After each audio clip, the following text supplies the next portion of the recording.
Hello everybody and welcome to tonight's show. I'm joined by Demetrius, the one and only. How are you doing, Demetrius? I'm doing very well. I was coughing before, but I'm feeling better now, and I'm very excited about today's stream. I'm doing very well. Absolutely. Yeah. So for those of you who don't know who he is, no, there's no mute going on. There's no mute going on, Ternatum. Stop that. Stop that. I'm watching you. Everyone can hear everything. I'm looking at the audio. Anyway, please tell me it's not muted. Please tell me it's not muted. It's not muted. No, it's there we go. Never have any good luck with these things. Anyway, all right, so it's lovely. I'm busy getting a thermal image of the planet so far, and most people say, don't know, haven't been outside for a while. Wonder why that is. Anyway, yeah. So those of you who, if you don't know who Demetrius is, he is the brain behind World Anvil, so you joining us tonight to hopefully show us how to make our world better on a whole bunch of levels. Better, I don't know, prettier I can help, and more organized I can help, but better is a matter of good quality jamming, so that's going to be on your hands, guy. No. You and I, if you're not part of the Patreon group, or if you haven't been to our new SoundCloud page, which I don't have the link for because it's not a pretty link. It's one of those garbled things. I have to figure out how to RSS it into something. Demetrius, one of the guests on my show for Dungeons of Diabolical Design, which I don't think has yet come up on the free version of the podcast. I think the Patreon's got it quite some time ago, though. So, no, we came up with an awesome dungeon in that one. Oh, that was so fun. If you recall. So very fun. Oh, yes. Oh, absolutely. Okay, so I'm going to invite people to come and look at the world that we are currently working in. We've got lots of people watching at the moment. I know that you guys might be keen. So I'm just going to share the link, and I hope this is the right link. So just to be absolutely sure, Demetrius, I'm in my World Anvil page. I then go to view the lands. It's the 5 lands, right? And then that opens up a new page. And I just copy that link, and if I share that, everyone will be able to see it. Exactly. There we go. Okay, fantastic. Okay, so this is the 5 lands. This is what we're working in. Can I? I can't show you my screen, I think, but you can bring it up on your side. All right. Yeah. All right. So you want to bring it up on your side. So shall we swap in 3, 2, 1? There we go. Right, perfect. So, right, Squishy Squid says, I Patreon 2 days ago, but I didn't get that episode yet. No, those episodes were in the past. You can go and find them, though, Squishy. Here's a bit of insight. You can actually go and find almost all of the podcasts. If you go back to the Patreon page, you'll find them all there. So, yes, Topher Cruz says, I just opened up a World Anvil account a few days ago. This is great. Absolutely. Welcome to the community. And what a community it is, Topher Cruz. I hope you used the Great GM code when you signed up for it.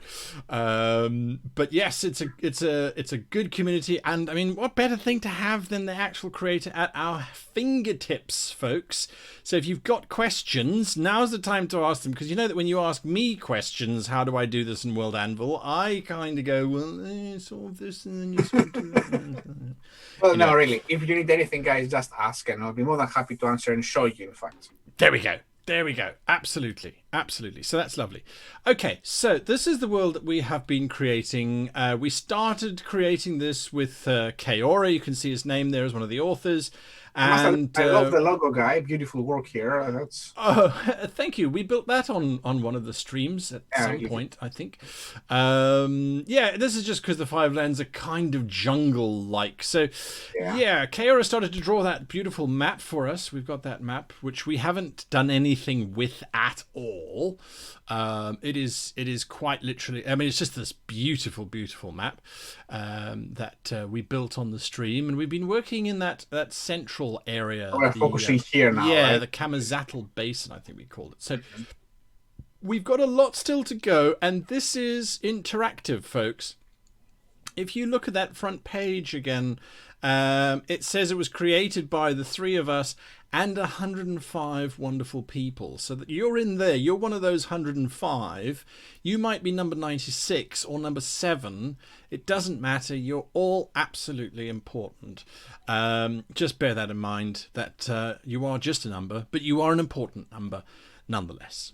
So, And if you follow the world, in fact, we can actually see also your name because you click here on there we go. Yes, absolutely. We've got followers there as well, so we can see who's following the world now.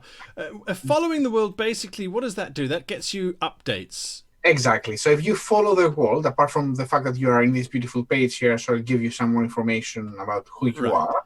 You can also get the updates whenever you logged in. You're going to see effectively the latest updates we've done on articles, or you can, if somebody respond on your comments, or if you ask me a question, you're going to be able to see that, which is, quite nice. Okay, perfect. There we are.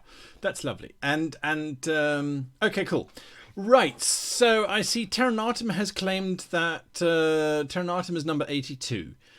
So there you are. You can be any one of the other 105, just not number 82.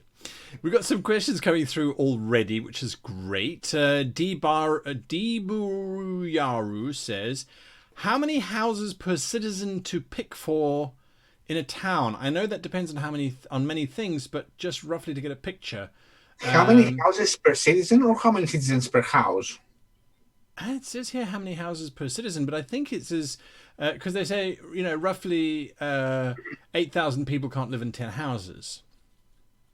8,000 people cannot live in 10 houses, but Very we big. know from medieval times, in fact, because we do have stats, in fact, from England. In medieval England, at the 1066 kind of time there, when effectively the Norman invasion happened and the Doomsday Book was written, there was an average of 8.6 people per household during in the big settlements, so villages and towns had about 8.6 people per house. And a house in those days, unless I'm greatly mistaken, was effectively just one room.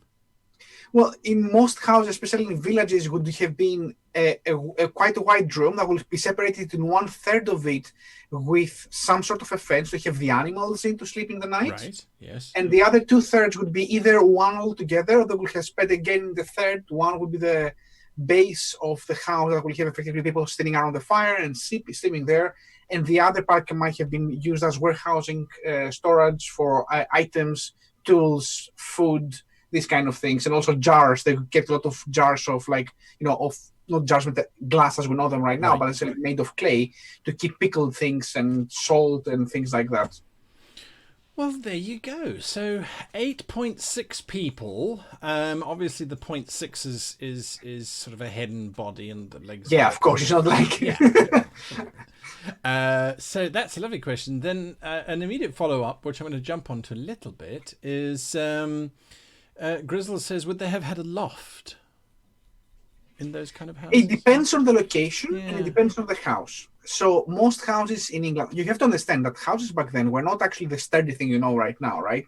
They were created mostly by what we call wattle and daub. Wattle and daub. Sorry, I always reverse those. So wattle and daub is literally wood, very small, essentially branches of wood that are actually woven together, and then they take literally mud, poop from their animals, hay, and they create essentially a compact thing that actually they put left and right to actually create a kind of a wall. But this thing was very, very damaged very easily because it will dry and will heat up. And so every year in the winter, they had to rebuild it or essentially to reinforce it in many ways. So houses, although they did hit some basic structure, most of them were not able to actually hold the loft. That is in England. In France, where you see other methodologies of building houses, you do see more lofts in these kind of houses. And also in England, specifically in the western side, where they had a lot of clay deposits, you see houses made of clay, which is literally like that thick in terms of like the wall, and they essentially built from the ground up, not as we consider them with tiles, but effectively they build walls with mud houses effectively. And these can last forever, and this had actually multiple stories. Wow. Okay, fantastic. And if we go even further, we're not going there. We're not going there. We're building a world. Well, Yes, yes, yes, it's yes. That's true. fascinating. We can really get stuck into all of this stuff. So, Warp Enigma says, "Are we working on the world today and coming up with ideas for it, or is this more input from Dimmy?" I think it's definitely both. We want to carry on Yeah. working on this world. And I think I've added in some stuff that I've been working on, and so it's about working on the world and then also looking at how to work on it better from a World Anvil technical perspective as well. Because a lot of the Yeah. stuff that I'm doing is just sort of data input, and it doesn't look nice at all. Now we'll go through some of this already. So Dekrishka asks, "How are the two of you?" I think we're both good, thank you. How are you? You're all right to me? I'm good. I had COVID with my wife, my beloved Janet, but we're getting better now. Only the cough remains, but apart from that, we're feeling very good. The last 3 days were, in fact, very, very productive. A lot of new things happen coming in World Anvil. I might show you some of those today as well later on. Oh, well, there we Because go. they will be on my screen, essentially, they will see them anyway. They're going to see them anyway, yes. Sharing and Tales. Thank you so very much for that. As you say, a little extra encouragement during these times of uncertainty. Absolutely. Thank you for that. I really do appreciate that. Okay, so Warp Enigma is jumping straight into that. Before they get there, I just want to say hello and welcome to all of the World Anvil folk. You came and raided, and Hello, Raiders. as my friend always used to say, you veni vidi velcro. You came, you saw, and then you stuck around. You stuck around. Which I love. So there we are. We've got some questions jumping straight into this. Let's go and find those quickly. Warp Enigma says, I have been thinking about the lizard people, the Gakota. Now, the Gakota are part of our world. They are the primary race here, absolutely. The last time we worked on them, they're cold-blooded. Because then they may have fire magic in high regard, and that may also be limited to heightened parts of society because fire can be really dangerous, also with lots of dense forest around them. Absolutely. So I think that's interesting. I do think that the question of the housing structure is interesting as well. Because when we talk Amazon jungle, we've got two very big options. We've got the Mesoamerican type of stuff, which is big stone temples, but not a huge amount of personal stone dwelling. I mean, that there definitely were in Mexico, but if you go more towards the Amazon jungle, every structure suddenly becomes very temporary. It doesn't become permanent, unless I'm mistaken, but I generally think that's I think that trend. it has to do with what people value. Yes, Right. absolutely. So, because if you're in a forest, by far the most abundant resource to build your things will be wood. I mean, there's no even question about that. It's literally everywhere. Probably the biggest problem is actually clearing out locations to build things than, in fact, finding the wood. So I think that housing, especially for people who are not nobles or they're not part of essentially a higher class, if we're talking about classism, that would be made from whatever it is actually easier and more safer to use. While if you want to honor your gods, for example, or your king or whatever this might be, somebody who you fear, then you probably going to put the extra effort in, and then that's where the stone structures are coming into existence, I'm guessing.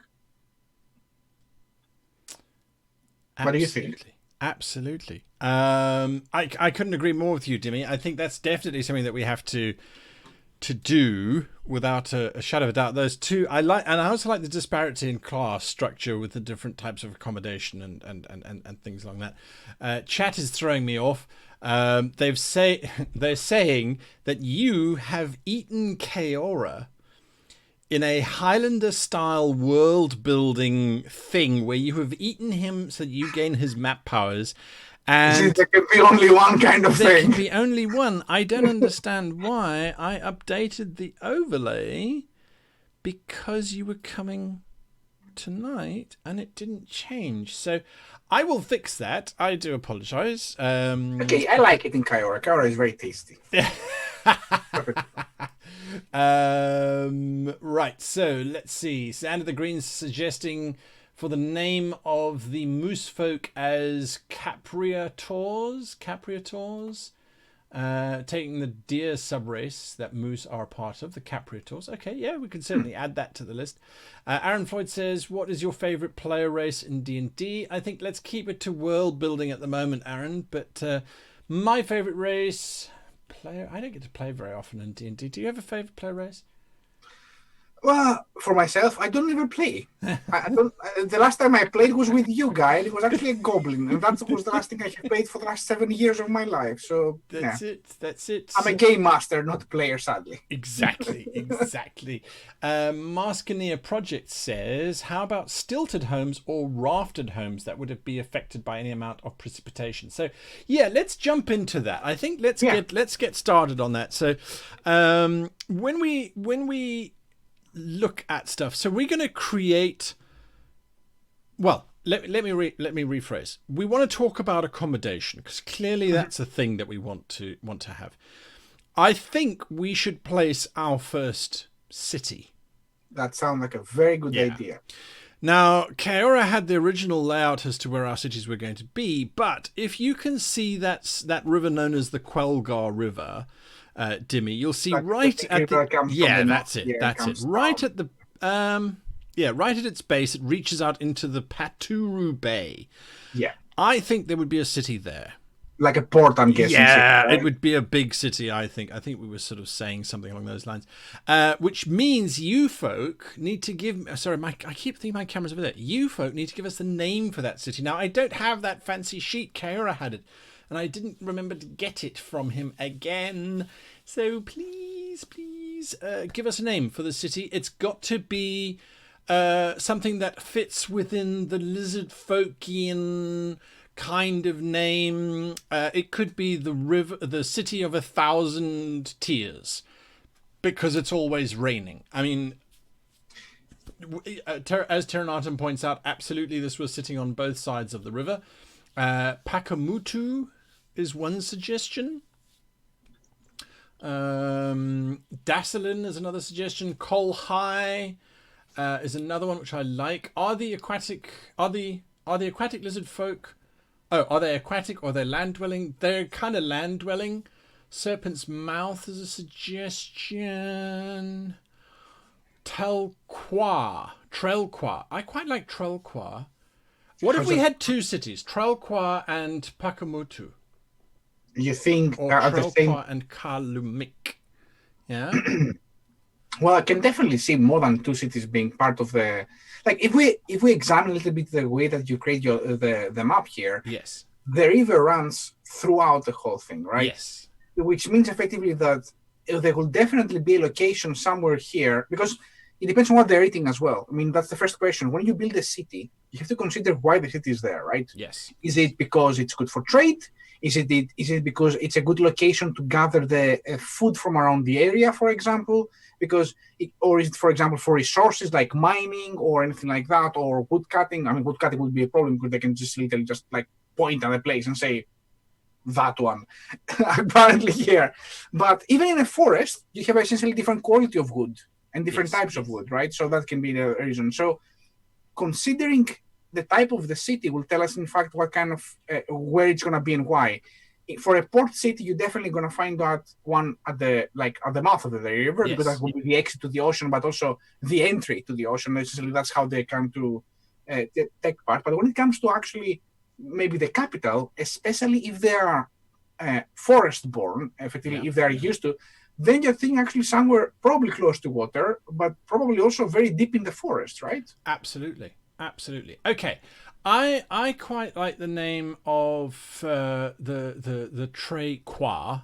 So it's Trelqua. Sorry, Trel Qua. Trel new hyphen Qua. Trel. Like that? Yeah, that's fine. Absolutely fine.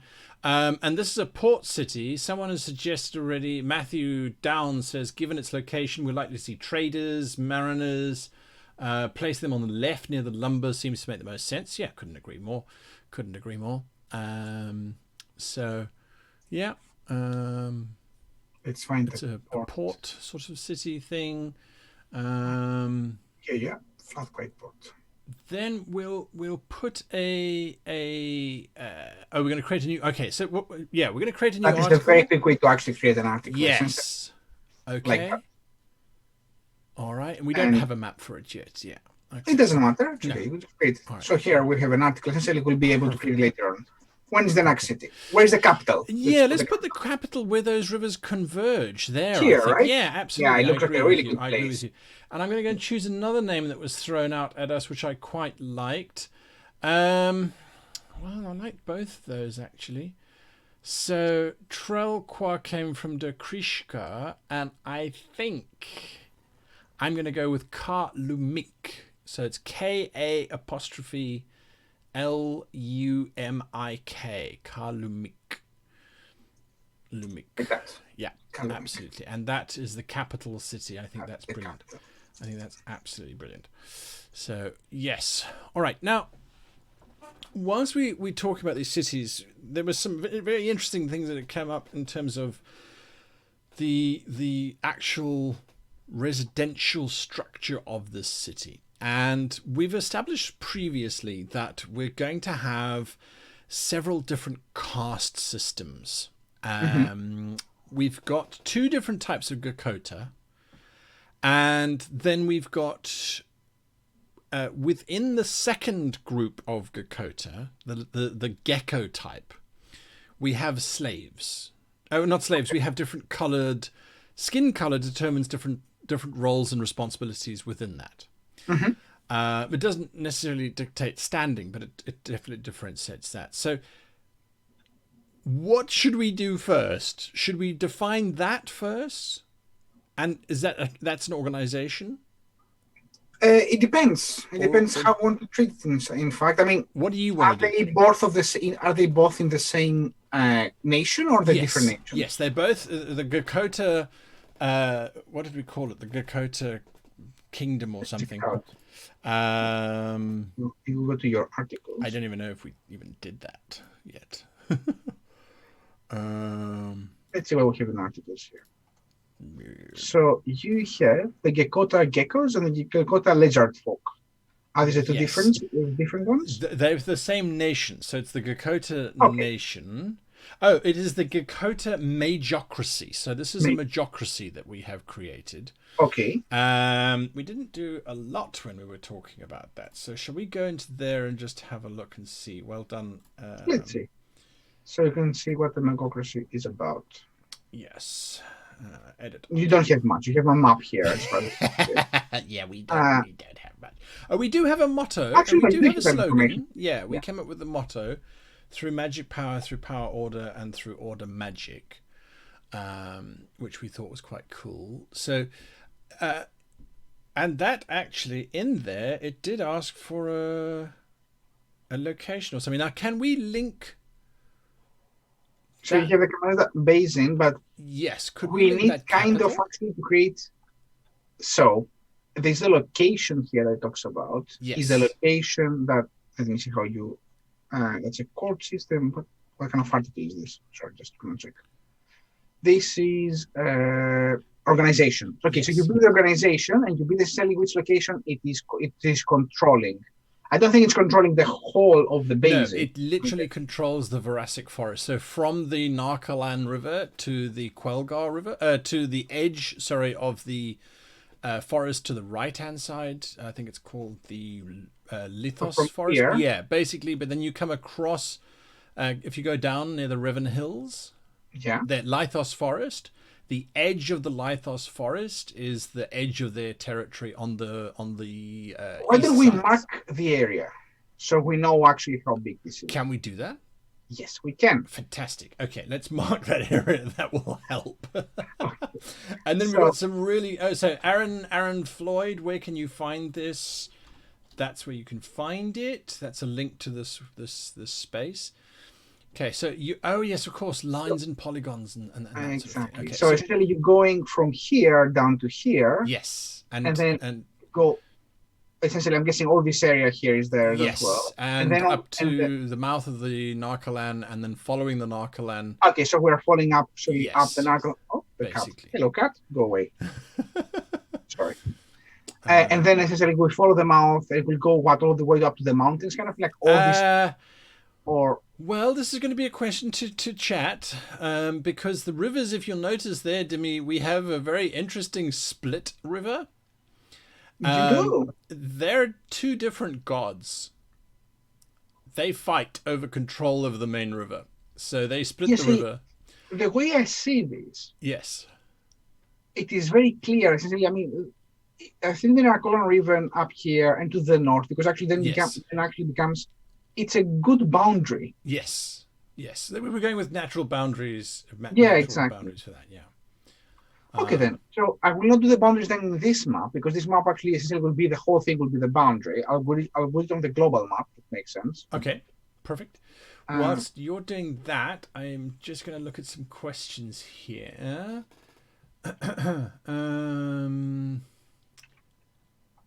Dario Traverso says, how does this kingdom survive? Is it militaristic or based on trade?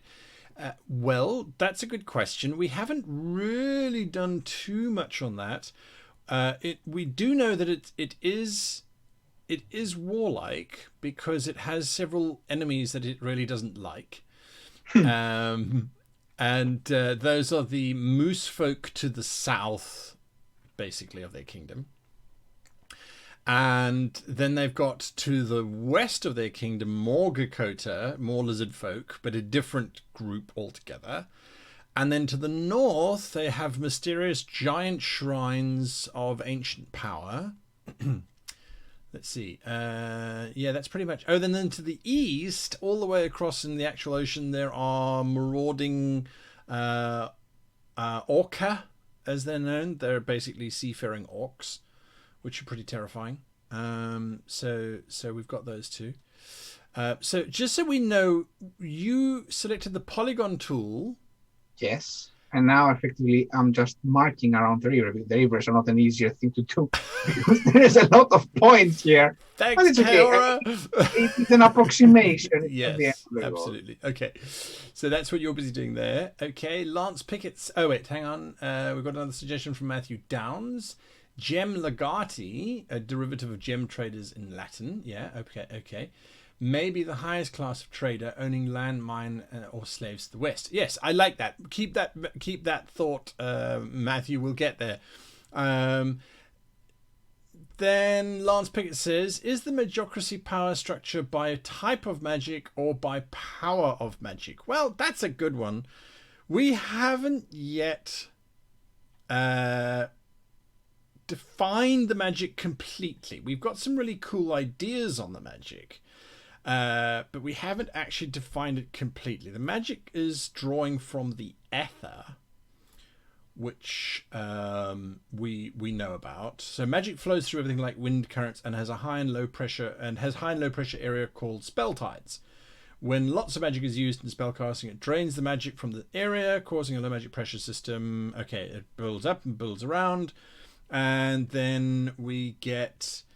I thought I recorded that name. Anyway, we in certain areas these pressure systems collide, and then we get a very powerful magical tsunami, which we're busy working on the name of. The magical mages are called. There are some mages called forecasters who can read the spell tides and predict a build-up or a failure, depending on the magic. So we didn't really define how that magic is going to work necessarily in terms of, is it fire magic or water magic? It's just it's more like, I would imagine, the Force than than evocation magic and necromantic magic and that sort of thing. But that's open for debate. That's something for us to discuss. Okay, so I think that was Lance's question. We'll come back to magic. Let's finish up on this one first. Watchers 2417 says the capital has several layers. The nobles live higher up than the middle class, which in turn live higher up in the slums. The further down you go, the less light and warmth there is in the area. I think that could work. Warp Enigma says cold or warm blooded. That is something we're going to have to look at. We will have to come back to that one very quickly. I tend to think, because this might be a playable race, Warm-blooded makes more sense. If you think of like Dragonborn from 5th edition, they certainly could. It's certainly warm-blooded. I don't know if it actually says it specifically in the PHB. Someone can correct me, but I think warm-blooded makes more sense. It solves a lot of problems. Let's see. Dekrishka says, "Wouldn't you try to stay somewhat clear of fighting gods?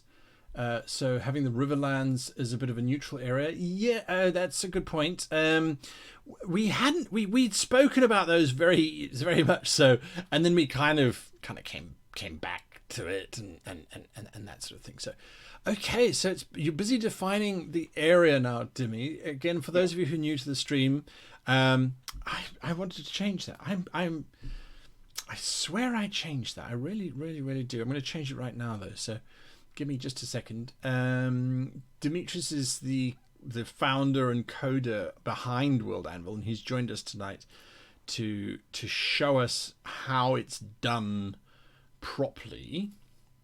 See, I have changed it there. I just didn't save the PNG, obviously. Anyway, so at the moment you're busy defining that territory. At the moment, I'm trying to find in my Windows keyboard.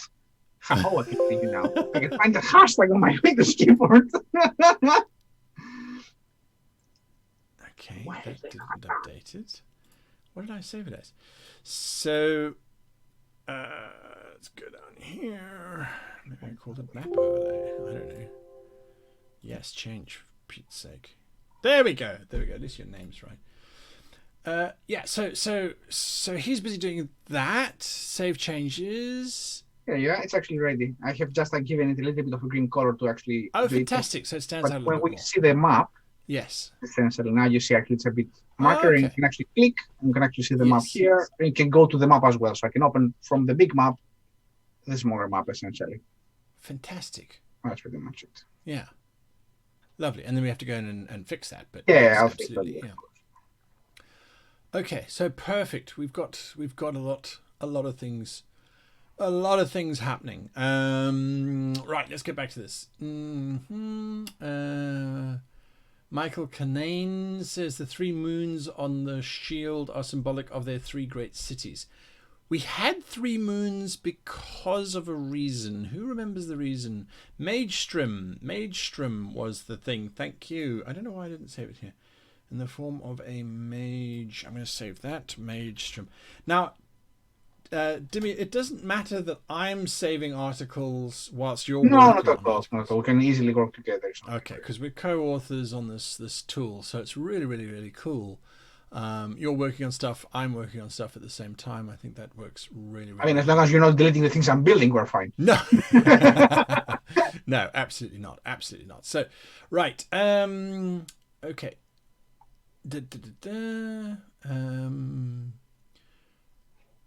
Grizzles asks, is this following the tri-system yours for magic? Well, Grizzles, initially it wasn't, but considering that is a system which is free for anyone to grab hold of, it does give us quite a nice and easy sort of starting point. And I think that magic, because it's not hugely defined in that system either, it gives us the opportunity to then create as we want, as we like, rather than being constrained by pre-existing magic systems and terminology and that sort of thing, like the Magestrim and the Spell Tides, for example. I thought that was really cool. So I think, yeah, let's go with that. So if you don't know what that is, the Tri system is an RPG system I wrote the other day. Actually, I wrote it in a very similar reason for why, Dimmy, you created World Anvil in the first place. I wrote it because my partner in Japan didn't speak very good English, but wanted to be a role player. And so I wrote this very simple system so we could role play. And it kind of evolved and grew. Anyway, you can find that system on our Discord channel. I'll put that into the link, discord.gg/GreatGM. So if you go on our Discord channel and you go to Wizards of Konbari, you can actually get it. I think I pinned the latest one. Just look for the latest date. Right, so I didn't know how to use the polygon pin, but now I do. I'm so I'm torn because I'm trying to watch what you're doing. I'm trying to watch the chat at the same time and It is fill actually in. very easy. It's like when I use it again, so you can actually see. Don't worry, we'll use it again yeah, because I we can think go define other areas as well. I kind of saw it. Right. Okay. Let's see. Warm-blooded is okay, easier, but in my opinion, less interesting. So let's unpack that warp enigma. I mean, that is something that I always talk about. When you're creating something, ask yourselves: are the players going to want to do that or not? Are they going to want to have the issues that come with cold-blooded? Now, oftentimes in fantasy, we just sort of hand wave cold-bloodedness. We don't worry about the fact that if it gets too cold, reptiles generally like to hibernate or just stop moving because they actually can't move because all of their systems are slowing down. Yeah, essentially, if you have a reptile in the campaign and you want to go somewhere that is cold, they better find a way to actually really being able to keep warm, because if they do, and by keep warm, I don't mean just wear warm clothes, I mean actively get warm, because if they don't, they will just literally stop on their bridges like that. They just stop. They don't have any go. Simple enough. So that is definitely a question. And then you say, well, maybe it's some sort of magic, and I'm not convinced. I mean, even dinosaurs, way back when, everyone was convinced dinosaurs were cold-blooded.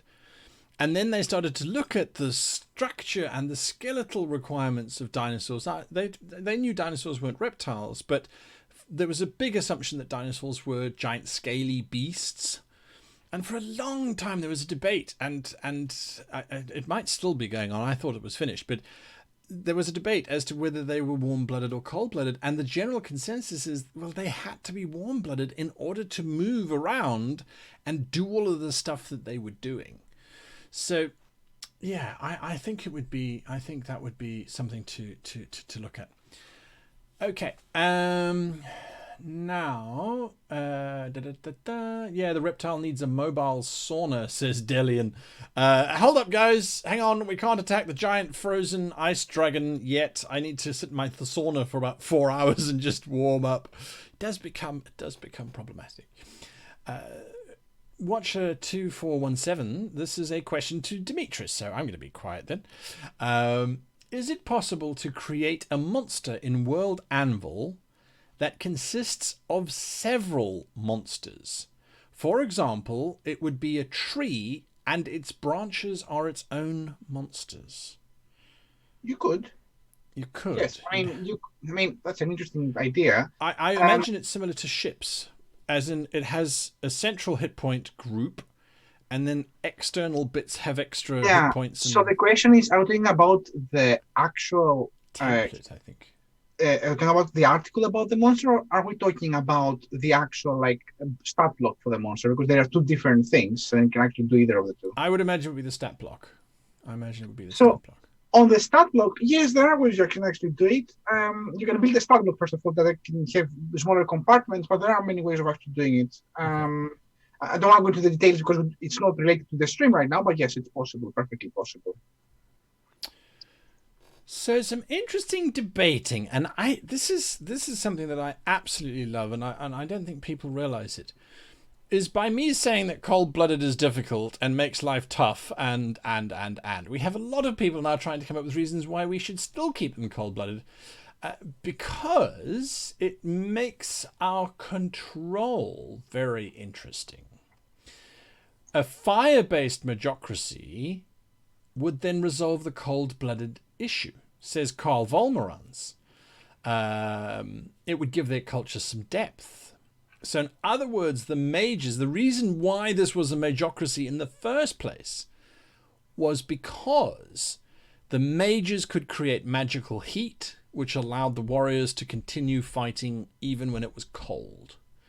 And that gave their warriors an advantage over others in battle, and so then they prevailed. I mean, I think that I was thinking about it actually, and there's actually another interesting thing you can actually do with something like that. Because if I remember correctly from the previous stream you had with Kaiora, you were saying actually why this massive nation is not actually dominating the area around it. Yes. well, what if the rest of the area is cold, and they're not very, or colder from what they're actually used to, and it makes it really hard for them to do so. So they might be able to expand, but you know what? At some point, it just doesn't worth it for them. They really have a problem with keeping up, or the land is not useful because why would you conquer land that you cannot actually use? Like you cannot permanently stay there. Why would you do it? You're right on top of that, and I mean, and we do actually have that already in the map, which is fantastic. If you go to the south, well, on the bigger map anyway, on the bigger map, you'd see it. But if you go to the south, we've got the Pharos lands, which is the Iron lands. There we go. You can see the Pharos Badlands to the south. South. Sorry. Yeah. So down that way is the Pharos Badlands. Yeah. And that's all. Well, that is mainly iron-based rock. But below it, the Omok Plains, that's all frozen. Those are ice sheets. Yeah, so this might be a contested area kind of thing. Yeah, but you know what? Anything underneath there, because it's interesting as well. If that is the case, and they essentially have any conflict with the people down here, they can always go hide there because you know what? They cannot go there. That's it. So that's an interesting way. Like there are raiders which are literally untouchable. Because the nation, absolutely. So you see, it's lovely. It's lovely having these debates. So oftentimes, when we talk, and I mean, this is what World Anvil was on about this hour beforehand, was on collaborative world building, and I think that's what's beautiful about it is that we can discuss these things and come up with some really cool ideas and workarounds if we're open to suggestion. All right, so is there like a scratch pad or I know there's a to-do list. Yeah. You mean to keep notes and yeah, because I've got a lot of stuff going on here. So the notebook would probably be the one, right? We actually create a notebook for that. Since it's called Notebook. So the name is what's the name of the world? The Five Lands. The Five Lands. Yeah. So I'm creating essentially. Okay. So that notebook is accessible. This is actually personal, so that would be my note. But I can give you my notes. So instead we have generic. Okay, perfect. I'm being perfect. Because then I can try and keep track of this because we've got a whole bunch of topics happening. Yeah. So we've got the actual race being cold-blooded. Okay, so we're talking about this is race information, specifically species. Yes, species. Yes. So we've got race cold-blooded.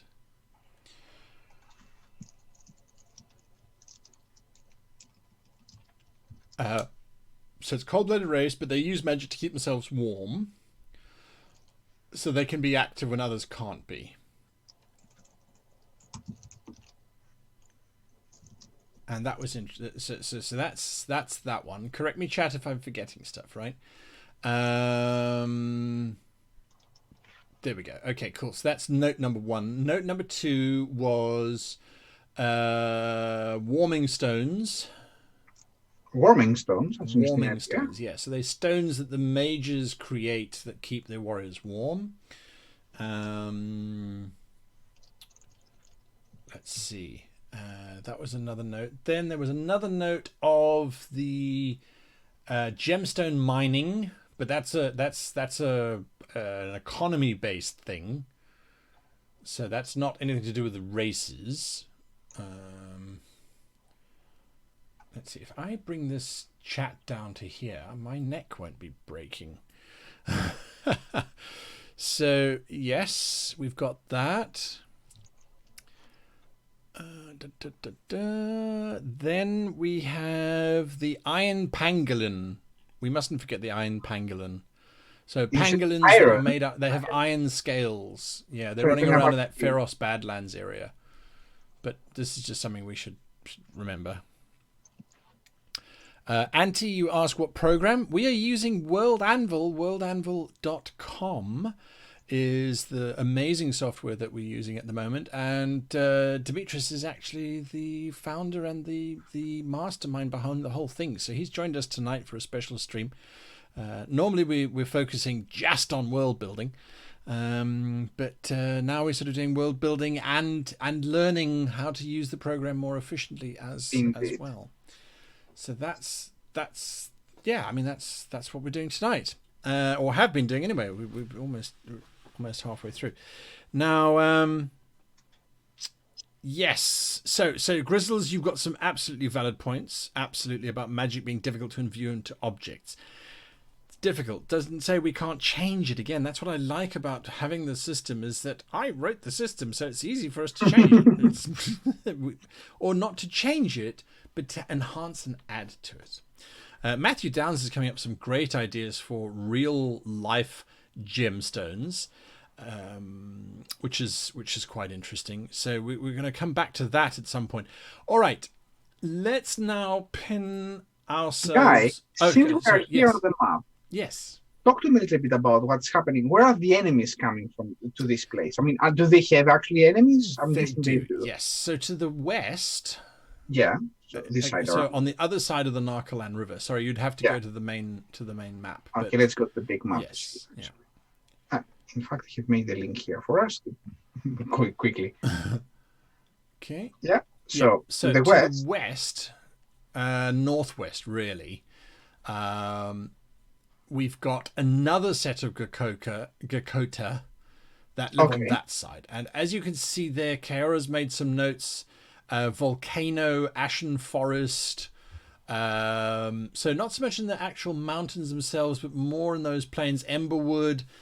All of that to me sounds very much like it's hot, which makes sense. Okay. Because they're lizard folk, right? Effectively, we're looking at the fact that these people here are, because you said this is very cold here, right? Yes. So this is actually our temperate zone here.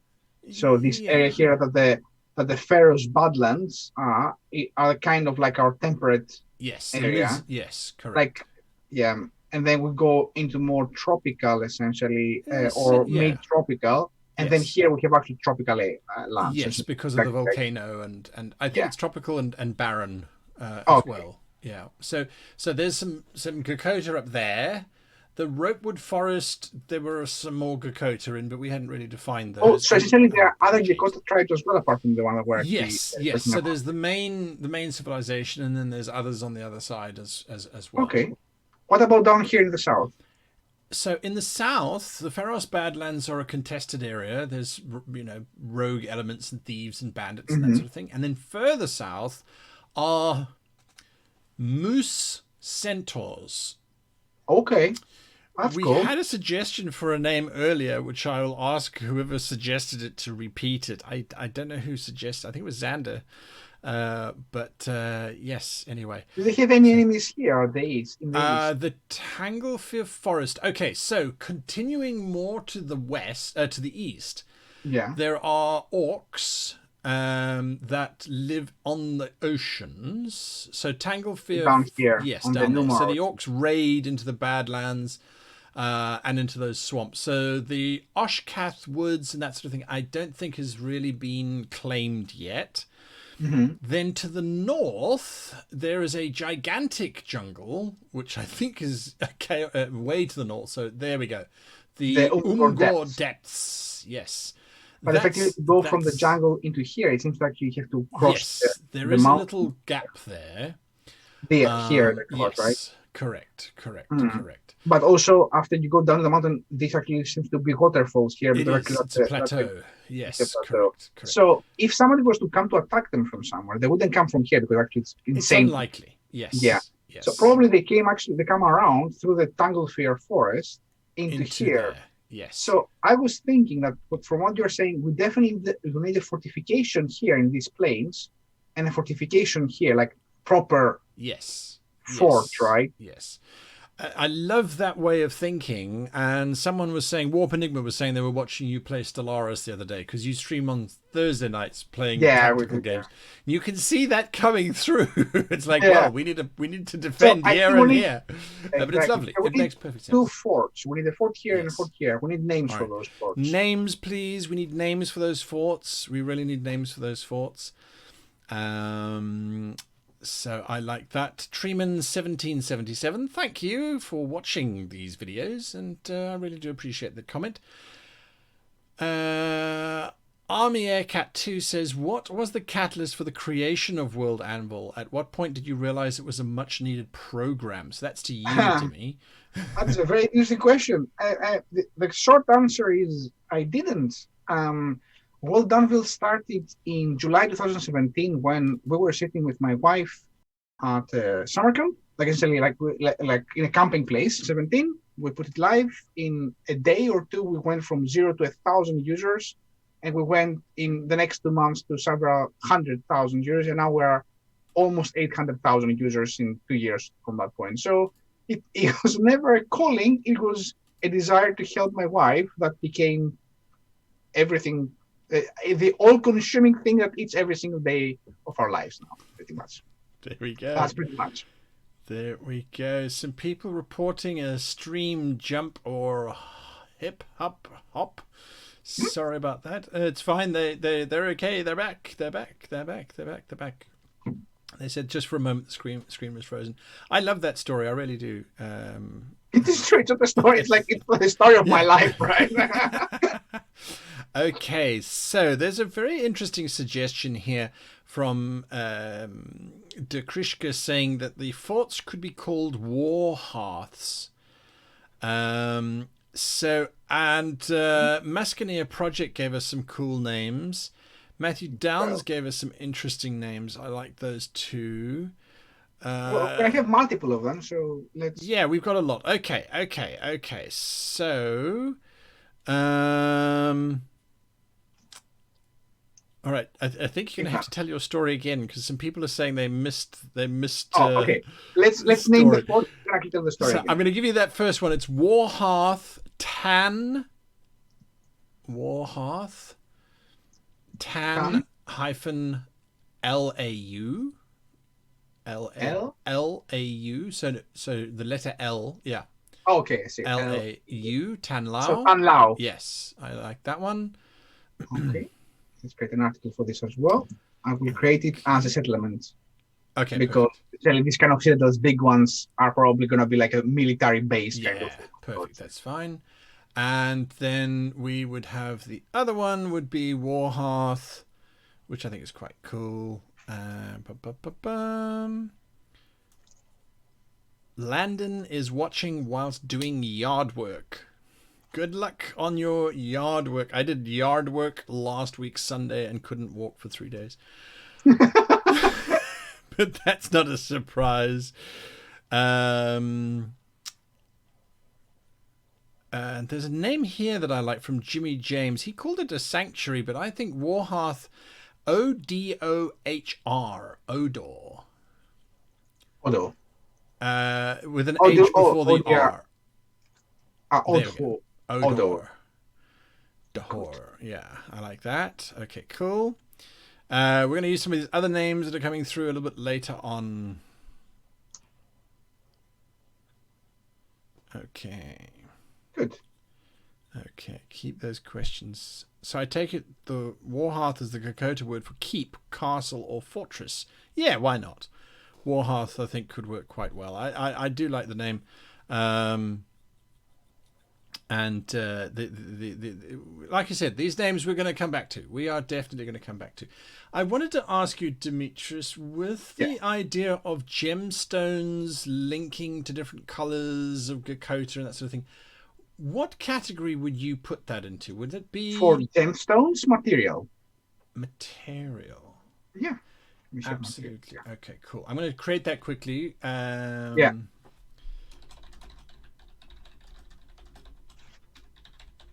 Just that I remember it, and I usually just create the article and then just give it a name and then save it. So there we are. Okay, we're still working on this map. We've got those 3 locations next to each other. Yeah, we have a port city here, and I've also created a trade route here that goes to the west. Oh, lovely. Okay, yes. And we have also our capital here. Yes. Kaluvik. And we have 2 citadels, the Warhearth Odo and the Warhearth Tan Lao. There we go. Absolutely. Right. It looks like this area kind of thing. I mean, it's a very interesting map, in fact, because although we have forests here, when you have a civilization of size, regardless of where they came from, if they are sustaining cities, they're going to have farmland. And actually this area here that you create is the perfect farmland because it's watered from a river all around.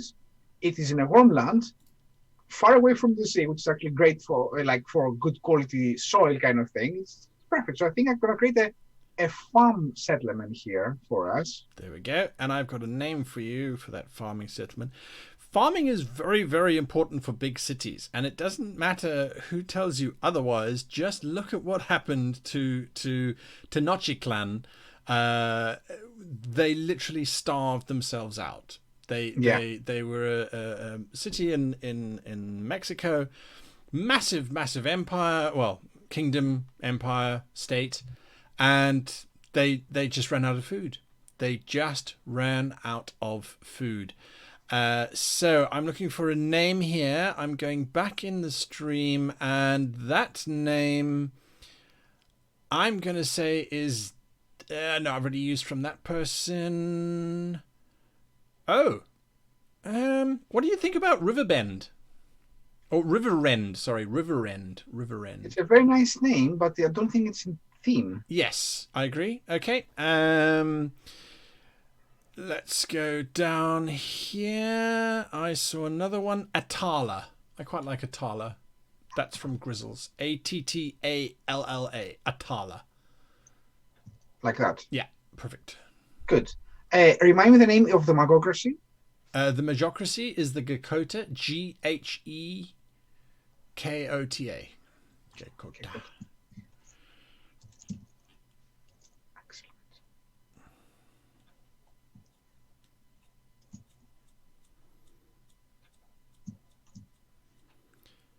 Sorry. Atala, and it's going to be settlement as well. Yeah. Perfect. So effectively, we have started to map down the infrastructure of this place as well. We have 2 border settlements. We have a trade settlement. We have a capital, and we have also like the breadbasket, kind of like the area that actually brings them the food, kind of thing. I think that we're already setting up like the kingdom a little bit in the story. We need some mines, I'm guessing, at some point if they're a big civilization. So yes, gemstone mines. The gemstone mines. Do you know where the gemstones are coming from? Are they like actually from this area here? Like yeah, so that's an interesting thing. Now, because they have other locations as well as they can be from. There's lots of hills in the Jurassic and the Revan Hills. I think that. As well as on the plateaus. I mean, there's mountains everywhere. So I think that something that's useful for us at this point is if we look at that little zone that you've created there, Dimmy, the 2 forts, the port, along that river. That to me is more than enough space for an entire campaign, let alone for just an adventure. Certainly. So because we don't even mark this the smaller settlements here. We have just the basic ones. Exactly. There can be hundreds of smaller locations here by themselves, essentially. Correct. And we know there's gonna be slightly more war. Like it's gonna be more of a challenge on this area, kind of thing. While it's gonna be more a civilized place. Yes. But honestly, if this thing is still a forest here, the Jurassic forest, yes, even if this is owned by them and they are a forest people, there is a lot of places to hide. Like there are going to be monsters everywhere in this place. One of the things that we've been looking for in this entire process is why would you want to play in this game? And I think this is starting to now give us those answers. We've got such interesting options. What if, now this is just thinking, looking at that map, what if the first mine that we build is in those cliffs on the water's edge? Like here? Yes, in the actual cliff. So to get to them, you have to take these elevators, these little rickety... Go down essentially in the mine kind of thing. Yes, and when the tide rises, you have to get out of that mine because otherwise it's going to flood. But then the tide goes out and you go back into that mine. So there's a beautiful name here from Warp Enigma, Tubai Nehek. So I'll spell it for you. You got it. And then Nehc. Tubai Nehek. Like that? Yes. N-H-C? Yes. N-E-H-C. Yes. Tubai Nehek. It's easy to say when you have a lizard folk face. So that is... Yeah. would you classify that as a settlement? Because it's a No, mine. that would be more of a building, look, and a landmark essentially. That's not a Okay, settlement anymore, I think. perfect, Um, perfect.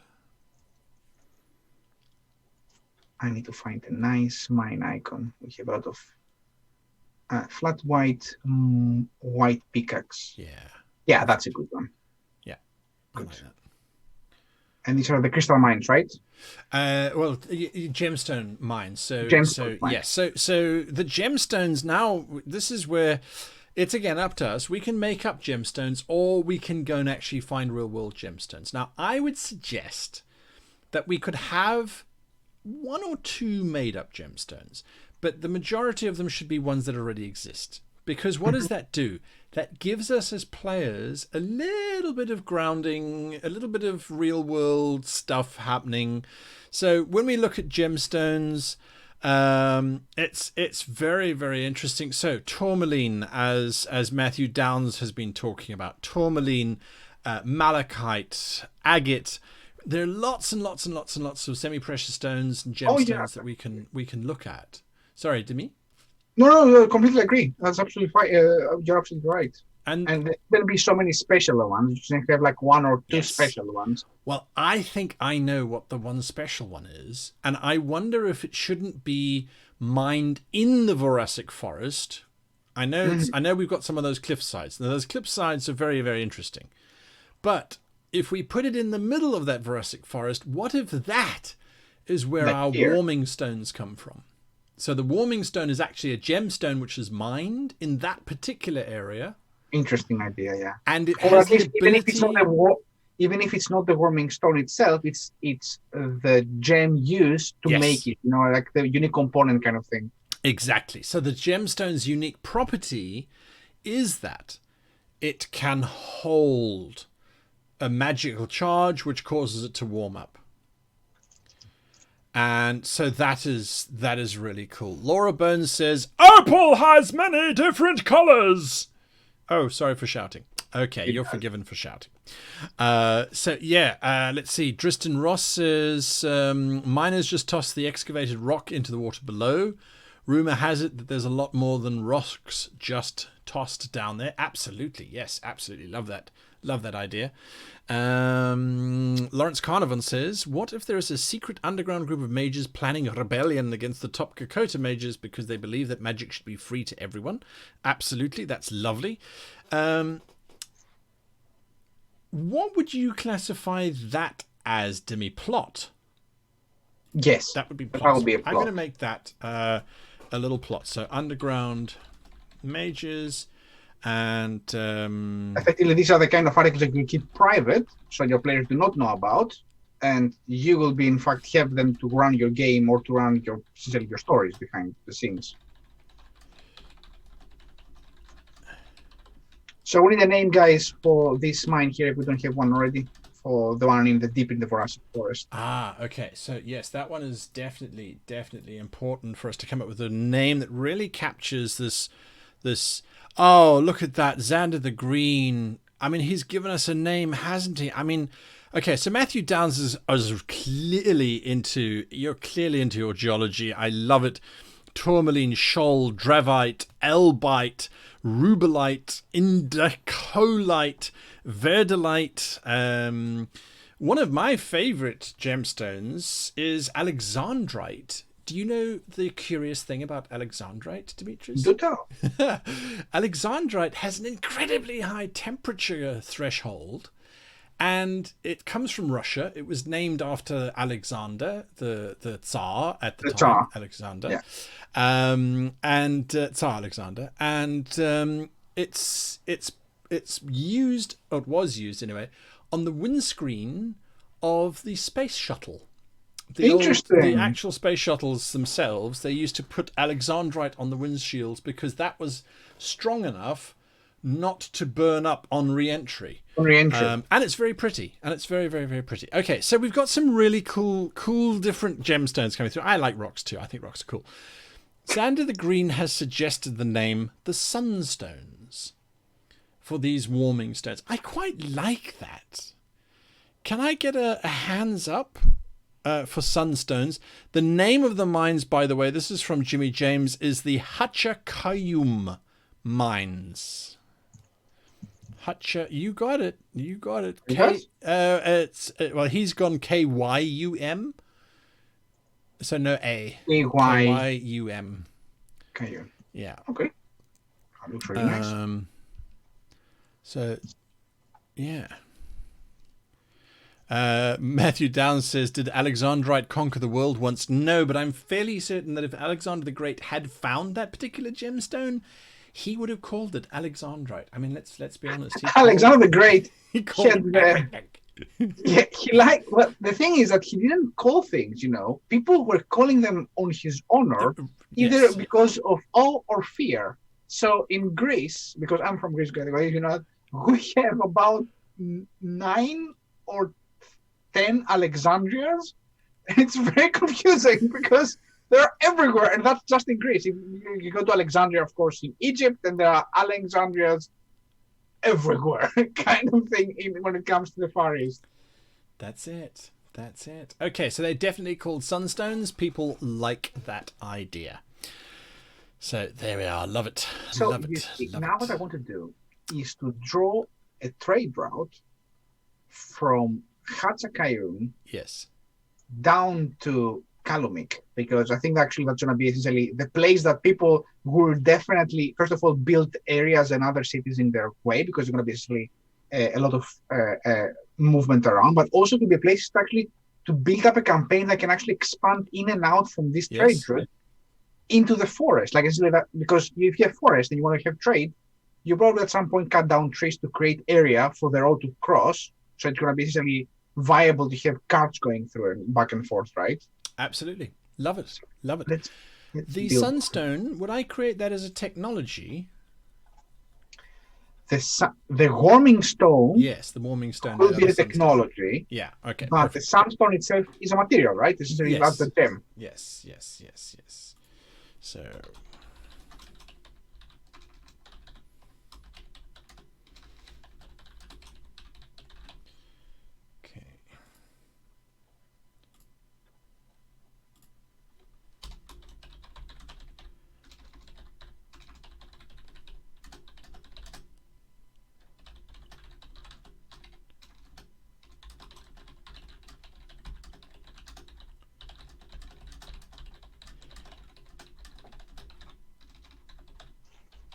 okay, right, good, fine, done.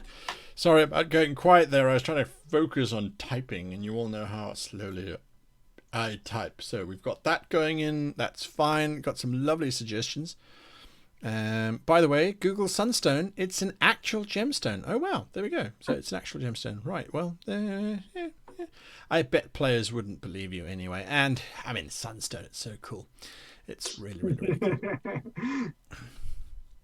So now you are making this trade route using the line tool. Line option, not the polygon option. No, because polygon would actually create an area. Line tool is actually made to create literally lines. It can be used for roads or paths. So track your parties. What I love to do with the limestone, actually, with the line is to track my party's location and their history essentially in time, like essentially where they're going from place to place. Lovely. That's awesome.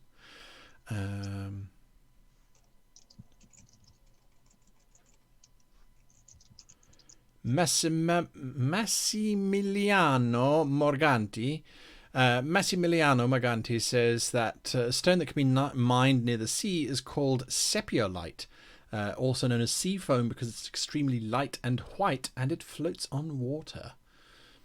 I wonder, I've heard of this stone that does float on water. I don't think it's particularly buoyant, because I was thinking it could be interesting if they made their war canoes out of sepiolite. Literally their canoes out of rock. But anyway, all right, so you're creating that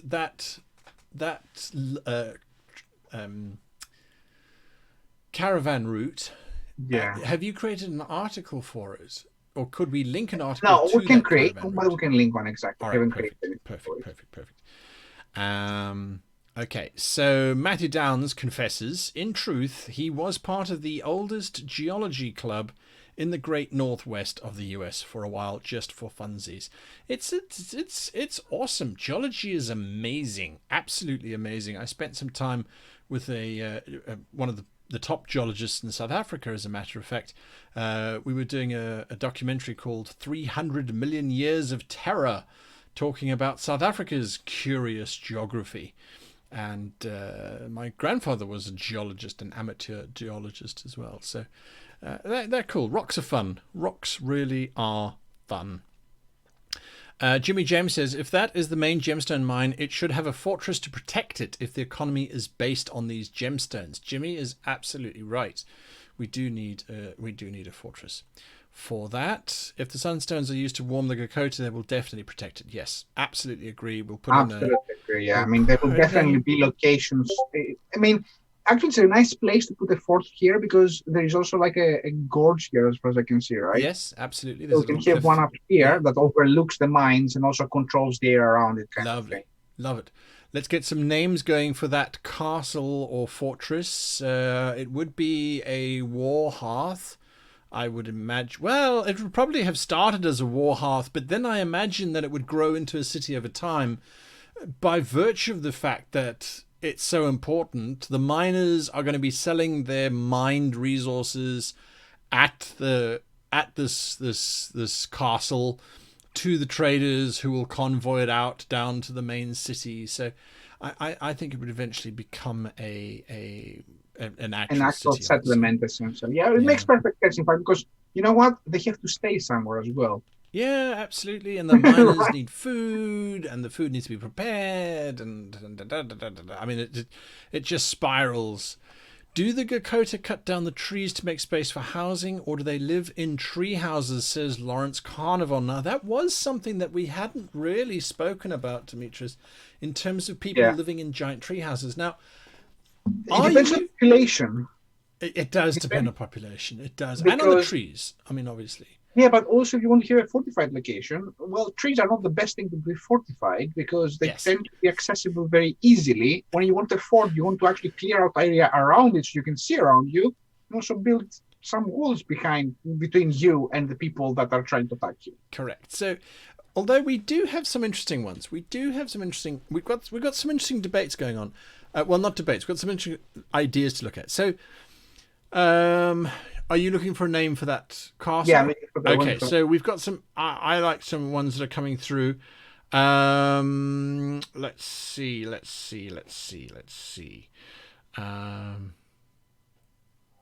Swordstone, stone shield. Something will be essentially in the language we're looking for, right? We're looking actually. Well, it was an interesting one that Kaora established. He was saying that, do you do a map in the language of the people, or do you do a map in English? I disagree with him on his choice, but he did set the precedent. So Chamali is interesting. Chamali was suggested by Warp Enigma because it means shield in Nahuatl, which are the Aztecs, I think. Okay, that sounds good, actually. So Chamali, I think, could work. Or Jeff Shivers says Warhearth Aparta, which is rock in Yoruba. So you choose, as our guest, Chamali or Aparta? I'll use Chamali because we have a Tala, and I would like to actually keep us there more, like, yeah. There we go. Absolutely. And that's a Warhearth, right? We're calling them Warhearths, or not? It's a city. I think it's a city. I don't think it's a Warhearth anymore. I think it started as that, but it ceased being that long ago. I think. Okay. Yeah, where? Yeah, perfect. Chamali. Lovely. Okay, perfect. And we got that nice little convoy line. That's great. Okay. Josu Ramirez says, or Hosu Ramirez, I would think it's pronounced. Are there dwarves in this world? And would they want to steal the sunstone because it is a rare resource? So, yeah, look, I mean, we've identified a lot of races. We were working on the Underdark, and we were there for a while, and hopefully we'll go back there. But at the moment, I think that those stones could be really, really cool for a lot of different races. So I wouldn't worry Well, about it too much. I think lots of people are going to be doing it. the So question is, of course, like for them who are cold-blooded, they are very important. For the dwarves who are not, why would yes, they choose those over others? You know what I mean? If they can have diamonds, why would they go for the for the sunstone? sunstones, yes, yes. I think that could really. It is a very good question. I think that's almost getting ahead of ourselves, and this is the risk that we run. I mean, if we look at that, we could now spend the next 10 years developing just that little region. Yeah, We really certainly. I could. mean, So, Demetrius, how do you go about? So, let's say you see this, and you were going to start a campaign. What would be your first step moving forward from here? that's a very good question. So I'm guessing that one of the things that you can always do in order to make so we have okay, let's start from that. At this point, we have lands, we have some races, but we don't have any history. We don't have any plotting, right? And without a plot, you don't have a campaign. You have a beautiful world you can actually start building forever, but if there is no way for you to go ahead with your players and actually start thinking, okay, which are the things that players can actually take part into or be involved with, and we don't have that. So at this point, we need to actually talk about what is happening. Okay, we know where the things are, but what is happening? We have established so far there are enemies from the south and there are enemies from the west, but that's actually quite a broad Mm. idea, right? Of what is happening. If we want to do the military campaign, we can actually focus a bit more on those and start writing a plot for that. If we do not want the military campaign, then we can actually start talking about what kind of campaign we want to play. I'm guessing. Right, absolutely. Yeah, a good old question there to our players. What sort of campaign do you want to be in? I completely agree with you on all of those points. For me, at the moment, the most interesting thing that we've established Mhm. is there's definitely room for lots of convoy and money, protect the convoy, because we've Yeah, got the mines to the south, we've got the mines directly to the north. There's the river convoys and stuff. So there's lots of options that we have from a financial perspective. As you say, from an enemy perspective, we don't have a huge amount of information, so we're not entirely sure where we're going to go with there. yeah. The sunstones are a big thing. So this is my opinion, if we Mhm. want the players to play lizard folk, it makes sense for us to show them some of the things that they will need to be aware of when they go beyond their own borders. And these warming stones would be of paramount importance. So to build the first few adventures on protecting the warming stones, learning about them, so we really entrench them in the minds of the players, I think makes a lot of sense. Mhm. It really does. So Um, we can create a but crisis then. So what yes, happens if, for any reason, this trade route is disrupted? yes, That's the question, right? Because essentially, if we create effectively any sort of conflict between Chimali and the capital, this trade route is disrupted. So maybe the players are one of those that actually are dispatched one way or another to find out what is happening, why the shipments have stopped, and in fact continue the trade. Because effectively, maybe for example, the idea that they need the Corming stones more than ever because they need to actually put the people down the south into their place right now. But in order to do that, they will need a massive amount of them to equip the army. So at this point, actually, we have an enemy who is probably at the edge of the Warcraft done now, and they are attacking. The winter is coming. The army needs to stay warm as possible, even in that area. Essentially, because now we're actually at the edge of the temperate zone here. So at some point, it will get a bit colder, and that will mean essentially they will become more lethargic. And that's not the type to have when you're actually trying to defend the kingdom from enemies. exactly. Perfect example. Chat's busy talking. I mean, I don't think you could have said it better. Chat's busy talking about the fact that because we can start to see conflict emerging from this map, and we can start to see campaigns emerging, that we have done a good job. Well, we've done a good job in starting. We've got a lot potentially still to go. So, if that's the case, someone said actually the distance is actually how far away you're talking about. How far do you think it's here from here, more or less? To give an idea. Yeah, so Kaora had a grid at one stage, and then he had hexes, and then he got rid of them, and then we said that it was... to be perfectly honest with you, I would say that should take a week to travel by foot. So if you're on cart, maybe 4 days. And I'll tell you why I would say a week of 5 days of walking solidly, is that it gives you 4 little points that you would have along that route. I was counting right now, essentially. So you need essentially 4 villages or 4 stopping points, essentially, throughout the adventure, kind of like kind of thing. So you can have actually one about here, one about here, one about here, one about here, and then back here. Perfect. So we get, I mean, if we're trying to focus, because I think that's something everybody should be aware of, as we have very well seen, world building can take forever. You have to focus your efforts, as you did very, very wisely, Guy, with that.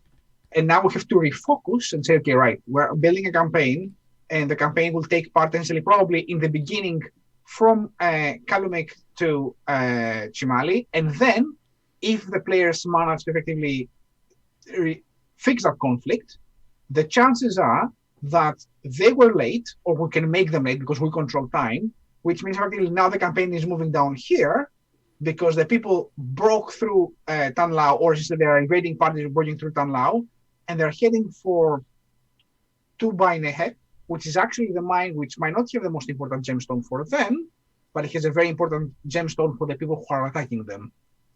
Exactly. Love it. Yeah. Look at that. Perfect. So automatically we know we have 2 areas. One is here, and the other will be essentially the journey down and the area down here. So essentially we established 3 areas, 3 arcs of the story, effectively what's going to happen and how it's going to move.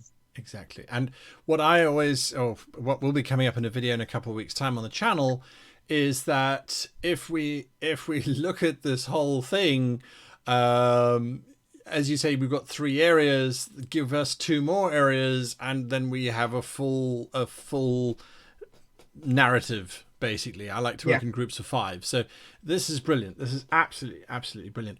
Shall we quickly, because I'm also aware we've only got half an hour left. Can you believe it?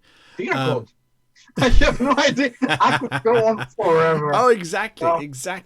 Lots of questions coming through as well. I mean, it's really cool. So I've loaded up some pictures of the Gakota that I made. I made these earlier on. I put them in the oven for 45 minutes. So I made these earlier on, and there we go. That's it. You got it. So these are my ideas. They might be a bit dark, actually. Let me just see what they're looking like on the stream. They don't look that bad. They're okay. They're a bit bright on the stream. So these were some ideas I was playing around with for the lizard folk. These are just low quality sort of renders and things. But this is my idea for the actual lizard Gakota, and you can see my amazing titling or lack thereof as I kind of named them. But then the little ones down there are the little gecko folk. So I always like to, so that's what the gecko folk look like. And he's in a little dance mode there. Hilarious. So those are the sort of the slavey ones, or the lower caste ones. And then the high caste ones, I did a fat one as well. I didn't want to go too fat though, because then they become Slan, from Warhammer. So these are the little gecko folk. They put war paint on, because I thought, well, maybe we were talking originally that maybe there were different skin colors and the skin colors denoted things. And I thought, well, maybe it's actually just the paint, and maybe the paint is actually made by different gemstones, because lots of gemstones are ground up into paste. to make color. Lapis lazuli from Egypt, very famously, is blue. You grind it to make blue paint. Yeah, of And you course. still But use honestly, you know what? In your world, if we have gemstones that in fact can either hold magical power or they are imbued with magical power from creation, you know what? War paints take a completely different, like they become magical items in a way. Like if you have a magical grinded dye made of these gemstones, they might actually giving literally magical powers to the wearers. I quite like that. Magical war paint is pretty cool. If you start down that journey and then suddenly it's like, okay, well, yes, we do a stripe across the forehead Exactly, for and that keen sight. And keen sight, or effectively like more health or more strength, or like it maybe so depends on where you actually apply it as well, kind of thing. I like those tattoos. I like those the tattoo. Well, yeah. So would that be a natural law? Well, it depends. So Technology? uh, we can do. It depends on the component we're thinking about. So I think that our gems should remain materials. Yes. I think that the tattoo making, or essentially the not the war paints, not tattoo. This probably might be a tradition, essentially the way that you apply a gem or the dust of a gem in order to, in fact, impute magical powers to them. Because we might have different shapes, and maybe because we live in a magical world, maybe the shape is the one that actually gives the power. So maybe the let's say that the gem of lapis lazuli, for example, in this Yeah. world is able to hold mana of some sort, okay, like or whatever, or effectively impute, empower a characteristic, but effectively creating a bull out of it might give you strength, while effectively a war paint of a bird might give you agility, for example. You know what I mean? It's like a different way of applying the same thing. So the archers will have the bird, while essentially, Yes. the people in the front lines will have the bull kind of thing, and the mages will make something like the owl or whatever we signify in this world as the intelligence, whatever this might be. Absolutely. So, sorry, you were saying we put that under tradition? So yeah, the actual war paint shapes would be a tradition, right? Because it's a tradition of how people are using a tool to make something out of it, kind of thing. Okay, cool. War paint made from gemstones, applied in different tattoos to the skin, results in minor magical power. Okay, Yeah. so that's cool. I see there's some suggestions. The Vitar from the Kunari of Dragon Age, absolutely, absolutely. The Woad from the Celts and the Gauls, without a shadow of a doubt. Tristan Ross is saying that Unearthed Arcana recently added magical tattoos that could work perfectly for this. Absolutely. Carl Volmeran says, I hope that's not dissing my Slan boys. No, of course it isn't dissing Slan. I used to have a Lizard Folk army when I used to play fantasy Warhammer. So definitely not. It was just a case of I didn't want to look too derivative thereof. Where are we? Aquamarine gems gives you the power of water breathing. Yeah, absolutely, we could do that. I mean, that's something that we can develop a lot further. Right, so Torben BK says, how did you make this lizard? In what program? It looks very good. That's very kind, thank you. It was made in a program called DAZ 3D. DAZ 3D is the program I use for all of my graphics when I need artwork and that sort of thing. It is a very amazing program for the fact that it's free to begin with. And then you do microtransactions to build up your model libraries. Oh dear, and that is a dark wormhole, let me tell you. Anyway, so Guy, I have a link here. I have created a new article called Name Suggestions. Oh. So people can go there and comment behind the article. So actually, next time we actually sit down and work, we can have a library of those to work with. I think it's going to be a nice way. You can actually just go to the article and see. That is fantastic. I'm going to share that link with people. So now, Demetrius, would they just need to sign up for a free account with World? Yeah, they'll just a free account, that's all. And then you'd be able to access this. So then you can add in names. That would be super cool. And name suggestions. There we go. That Yeah, would be it's the called article. them suggestions. There is an article. Perfect. That's lovely. Okay, see, it's good having you on the show. We can do cool stuff beforehand. Kaora was using his magic of Google Drive, which, yeah, Yeah. it was great.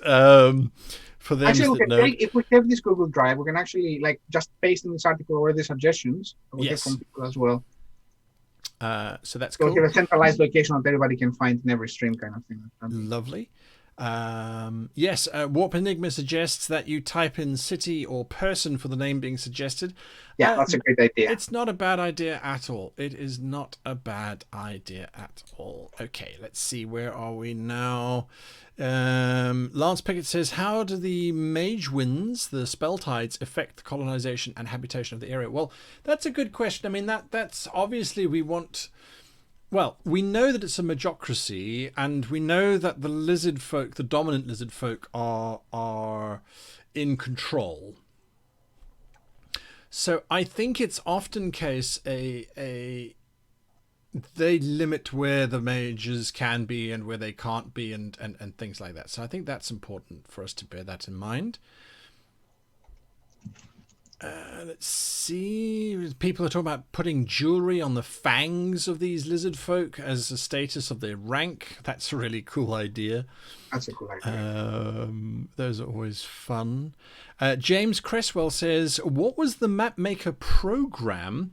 The program was actually a human cartographer named Kaora. Very talented cartographer and map maker.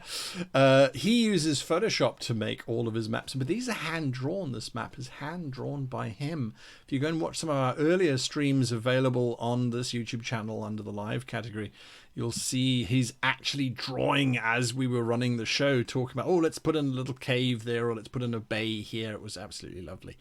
So there we are. He's taking a bit of a break at the moment to refocus on his Patreon. So if you like his artwork, you can find him on kaora.com.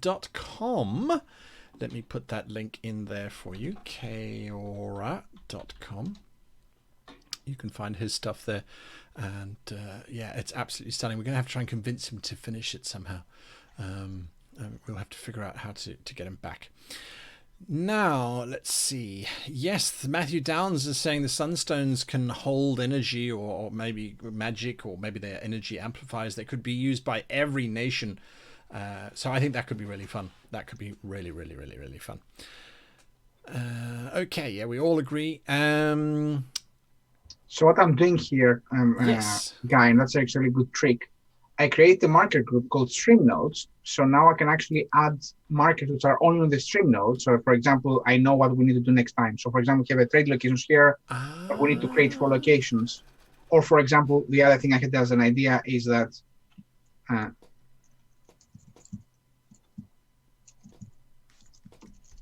because I like how this thing actually falls down here, I can say, is this a good place for another port? Yes. Kind of thing. And I can say literally go here and I say that these markers are going to be actually of the stream nodes.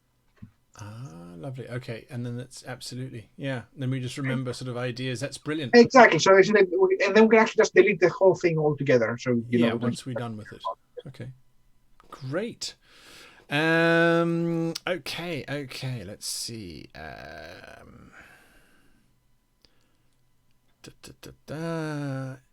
Yes, we lots of praise there for Kaora's work, without a doubt. Oh my God, yeah. His maps are absolutely beautiful. And you haven't seen the big map as well. And there's the big map. Yes. Look at this. So, and as far as I understand, you only worked on this part, right? Like, well, we built on the stream. We did the whole thing. Then he did a couple of streams where he was drawing the forest, and I think. Well, I hope he didn't run away from the stream because of that. Now I know he's busy focusing, but it was insane to watch him. He was marking out where he was going to put forests, and he was a man gone crazy. He's like, we'll have forest here, we'll have forest here, we'll have forest here. I even jumped into the chat to say, stop him, someone drag him away, stop making all these forests. So They're really Kaora beautiful. very often talks in his streams about the fact that he does not like maps which are empty. And I completely Yes. understand it, because if you're taking the time to create a map, you better make it interesting. Yes. Yes. And we hadn't got to that stage yet. So anyway, Yeah. we'll see. Sand of the Green says, what if the crown of the ruler has a perfectly cut sunstone in it that grants them formidable power? I do like that. Mhm. And that would In be fact, I would an suggest that item. if if gemstones are so important in this world, I don't know if you know that, by the way, but from tradition, the crown of a king or the wreath of anybody or the circlet, for example, is a definition of the location and the power that this person is in fact has upon that location. And that's why effectively we have different coronets for earls and different for dukes and different for kings, like with different sizes and different points. But it's very important to say that in a world that gems are so important, the gems you have on the crown say a lot about yourself, your rulership, or the kingdom itself. So we have to think about actually what is important for the kingdom, what they have, what they had, what they've lost, and they'll take back, kind of thing. Because all of those would be a story to be said in the crown of the king, in fact. I absolutely love it. I'm trying to make notes as you're talking. Rest of the gemstones in the crown represent all of the cities whom each supplied a perfect stone from their region. I think that could be quite cool too. And this often happens is each city will have its own sort of gemstone that they've not aligned with, but which is their kind of stone. So that sepia light for Yeah, exactly. the Yeah. coastal mines could be By the way, really, out really, of really cool. curiosity, who named this forest Lithos? Because Lithos in Greek means stone. Well, there we go. I'm sure the names came from chat. I think that was one of Kaora's I saw. naming. So I like that. If Lithos means stone, that's lovely. Stone forest. That's cool. Okay. That's where lithography comes from, for example. Because you, but oh yes, Yeah, because it's a yeah, press. Yeah. exactly. Okay. You have to actually put on you essentially create a stone tablet, and you actually use that to make copies of things. Everything is stone. That's fantastic. That's really cool. Right. Shall we quickly, because we've Yeah, only got 20 minutes left, I think this is brilliant. If we go to our world overview now, yeah. it's a bit of a mess, and I think that's my fault. It's okay. We can fix that. It's no problem. No, this layout doesn't look too Oh, bad. you mean actually on It's the artist actually display? there that it's Let's see not what you so got. pretty. Oh my God! Yes, you're doing it. So I've made Yeah, it. I've kind of made a few articles. it's okay. It's okay. Yeah. So we have some supplements here, as I can see. Yeah. So we need to find actually a little bit of time to organize how this is gonna look like, right? That's the whole point. I would say that you can start, since we're creating this kingdom, let's create a category for the kingdom, okay? Okay. So the name of the kingdom is the Dakota Majocracy. Gekota So, oh, I see. Yeah. Okay. Majocracy. There we go. Gekota is Ghekota, That's right? correct. Yes. So let's create the Gekota Majocracy, and let's actually create some. Let's create, for example, the cities, for example. Let's create a category called the cities. Okay. And we can create articles later on to give a little bit of an overview kind of thing, but Sure. let's start with the cities. Okay. And let's drag, we have Atala, Yeah. we have Kalamake here, Chamali right at the top. Chomali, Telqua. That is not actually That's a mine. yeah. There's the So war hearths. yeah, we can actually separate those, the war hearts as well, kind of. Yes. Put them separately. How many tiers would you suggest, Demetrius? Do you think it's important to Generally, restrict? different categories, I would say 2, maybe 3, to keep it readable. Because if you go very deep, then it starts to lose, in fact, its power anymore, right? I mean, if you go so many folders down that people are lost on where they are, I say 3 is a good number. Essentially, I would say, for example, the citizen might have underneath the cities, for example, the fortresses or something like that. or the war hearts, actually, as we call them. Yeah.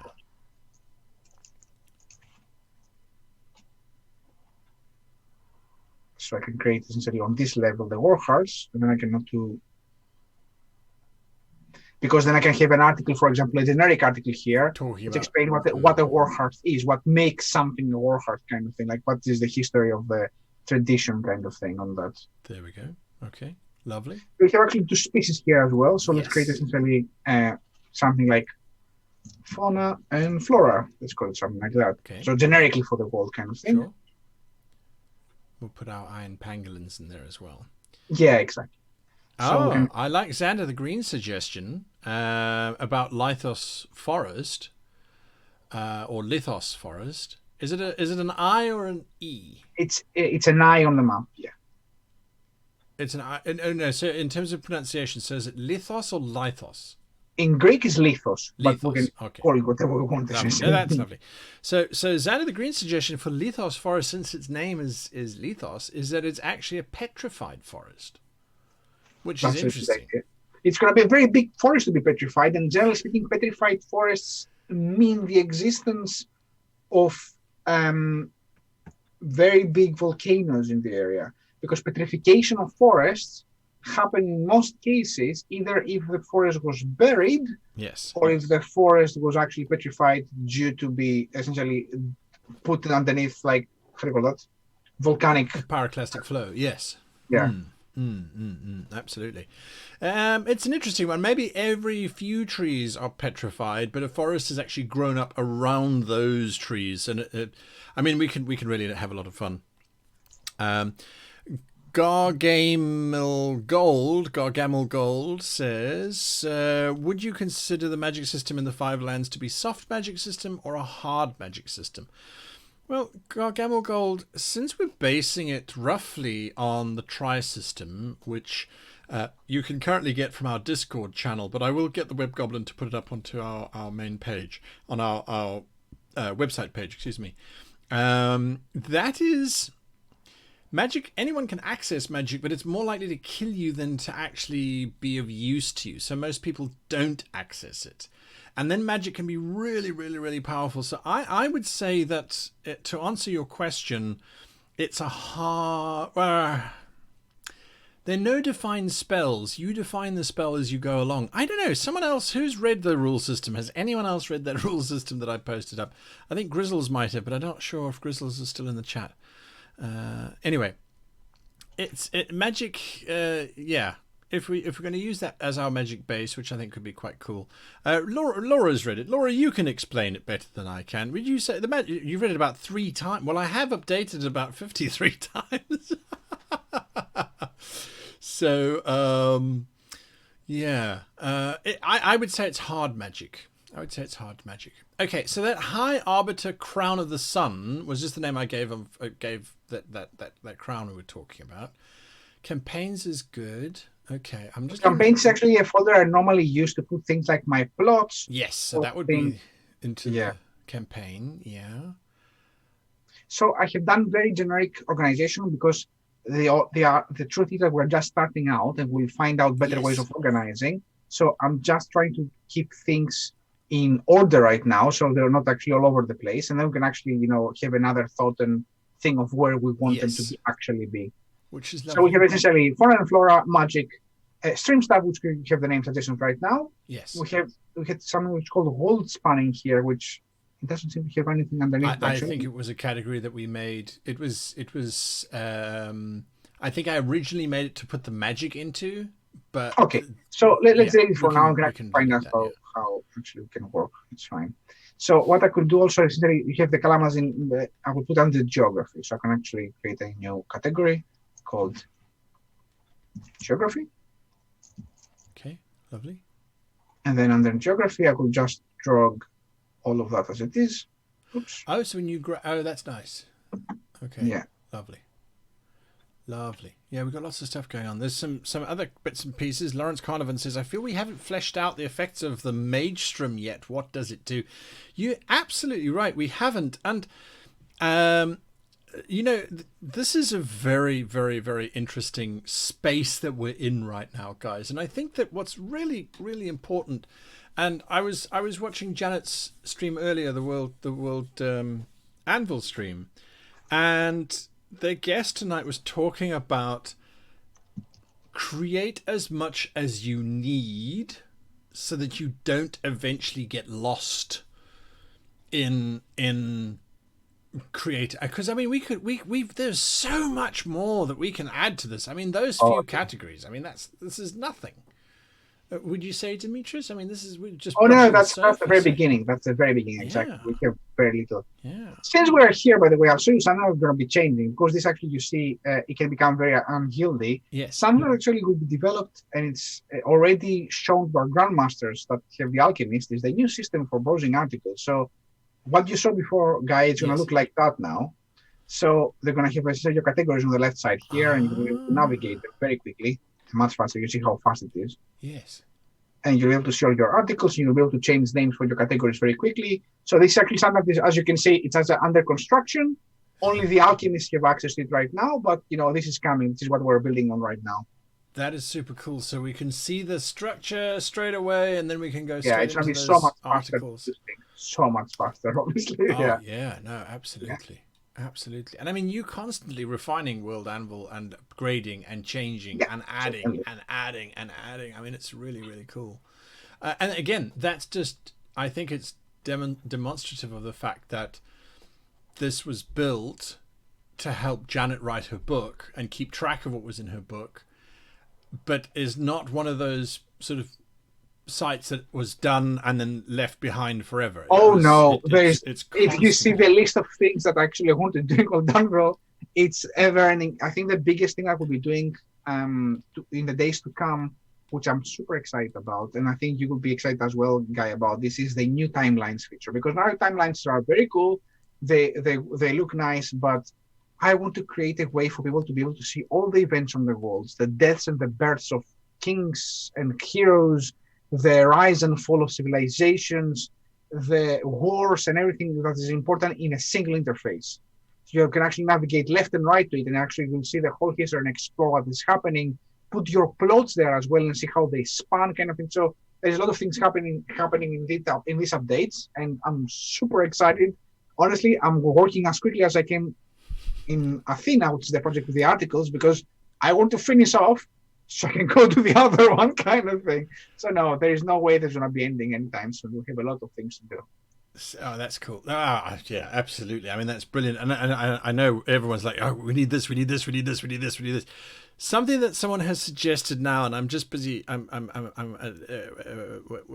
a moment. The Warp Enigma says, can there be a place where people can type notes for stuff like additional notes, not just names?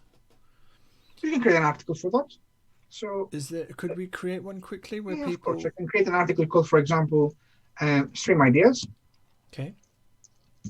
And then I can put it actually as a generic article. Actually, write down here as notes any ideas you might have. Okay. And anyone can type this in.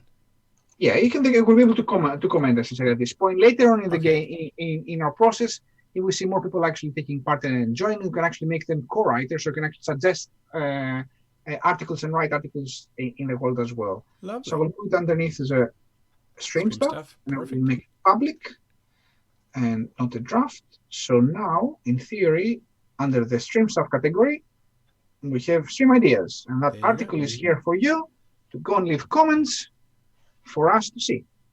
Lovely. There you go. Couldn't be simpler than that. And if you guys do put comments in the next stream, we will definitely go and have a look. We can go through them actually even before the stream and actually have some discussions from that guy, and like have answers to the guys. Absolutely. Okay, yeah. So people are busy talking about that. John Mystery, you're late to the caste system hasn't yet been decided. We got sidetracked on war hearths, and gemstones have become a thing now. Everyone's now got gemstones. It's there we go. So Warp Enigma says, can't wait for payday. I'll get my Grand Martyrship on World Anvil. Is the code just Great GM? Yes, it is. So that's Please lovely. use it so we know where you come from. Yes. Laura. Oh wait, hang on a moment. Lawrence Carnarvon says, "How would you go about displaying the theme of the world when it's not for a game? How would you go about displaying the theme of world when it's not for I a think you game?" mean the way that it looks like. I'm We not have sure. actually, yeah. I mean, in terms of theming, we talk about themes. We're actually using Devon Rooms, but there are a lot of themes here. Anything from the modern space, it actually looks like completely space, and definitely not what we're doing here. We have Dungeons and Dragons. We have Guy's theme as well. Yeah. So you will use there. So yeah, there are a lot of themes to be used, but it depends on what you want to do. I mean, in some of my, in fact, some of my projects, I'm using the whiteout, which is completely white. Actually, like the simplest theme you can actually have if you want to Yeah. put your world there. I find it's nice for notes, but it's not nice to show your world like that. Yeah. But there are many There are themes. many themes.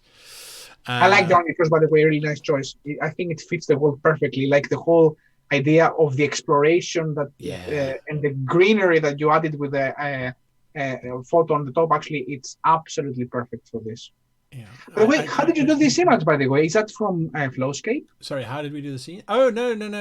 That's an actual photograph of a jungle from somewhere that I took. I took it into Photoshop and then did a bit of a paint effect on it. And because I was thinking that actually Flowscape can be really useful for us to do some really interesting things for this world, because there is so much forest here and it will be really beautiful. Absolutely. No, absolutely. Okay, we're running out of time here. There are a couple of important things we have to go through quickly. Laura Bones says, question for Dimmy. How many co-authors can there be in a world? It depends on the subscription you have. There is... So, I don't know if I should announce that today. Okay, I will announce that today, but Janet will tell you the news actually tomorrow specifically. So act surprised. Yeah. No, you should be surprised because I won't tell you everything. I'll tell you that tomorrow in stream in the World Anvil update, we will announce actually that some of the features that we have right now will be trickling down to a lower tier.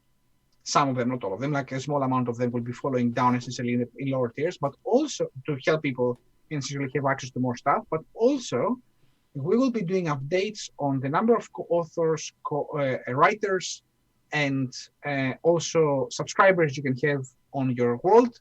That is because we want to actually make more people actually play with it and have more fun with it and give more power to your players to, in fact, having more stuff to do.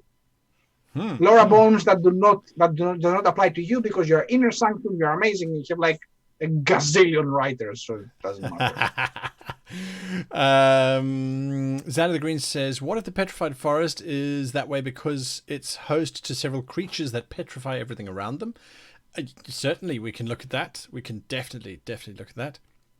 That's an interesting idea. So yes, without a doubt. Okay. So there's lots of surprise faces, exciting times, says Laura Bones and everyone else in chat. So Lawrence Carnarvon, you were talking about story theme, expression of theme in story rather than in role playing. I think that's an interesting discussion we have, Guy. I mean, I would love to have it because it's a long building theme is such a beautiful process. It is. And because I don't know if you know it, guys, but I'm a psychologist by trade, or by training, in fact.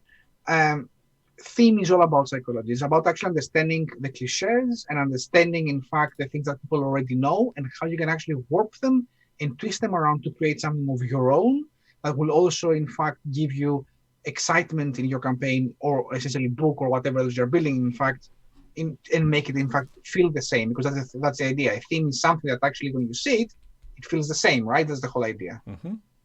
Absolutely. And yes, I mean, and I mean, we've got a whole bunch of that. Okay. We can talk about forever. It's every question.